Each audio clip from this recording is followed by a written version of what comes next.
Lisa Garber. Thank you so much for joining us. We appreciate it. Great to be here with you. So what are your thoughts about all this? This is really a shocking and upsetting development for many privacy professionals and people wanting free democracy all over the world.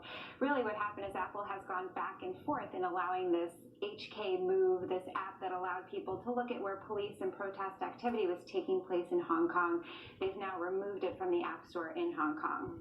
Let's take a look at Apple's statement on removing the app that did come in overnight. They say, we have learned that an app, HKMap.live, has been used in ways that endanger law enforcement. The app has been used to target and ambush police, threaten public safety, and criminals have used it to victimize residents, and we have removed it from the App Store. You know, the bigger issue here is, businesses caving to China in general. Yeah, there's so much pressure to really get into that market, and it's not just Apple, it's Google as well. The problem is these tech giants have to reconcile their democratic values with doing business in China, and Apple especially has most of its factories in China. A huge percentage of the population of people buying their devices are in China, and they have to look at how the government's responding because they have to operate within that country's laws.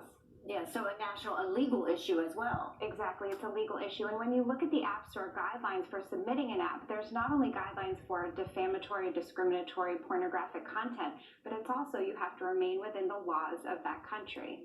So other companies, like maybe some smaller app developers, should be taking a look at this and what's happening? They should. I mean, we'll see what happens as we move forward. The problem here is it's really an ethical issue. Tim Cook has said privacy is a human right, and now by removing this app from the App Store, it's falling on the tails of removing hundreds of other applications within the app market in China that allow users to get on the internet without being tracked, that allow even the New York Times, other news sources in, and that's really a problem. That's a very good point because, based on what you just said that he said in terms of human rights. Exactly. You can't reconcile those two things, and it's hard. They're still a business, but they have these ethical principles, and they seem not to be able to reconcile those two ideas. Interesting. Okay, well, we'll keep an eye on it for sure and see what happens. Definitely. Great to have you with us again. You. Well, the time now is about 15 minutes until the top of the hour. President Trump ready to rally in Minnesota, but can he really turn the historically blue state red?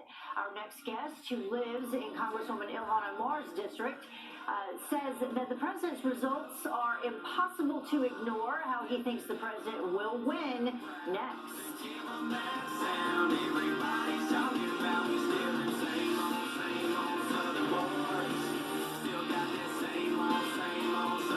Does hair loss run in your family?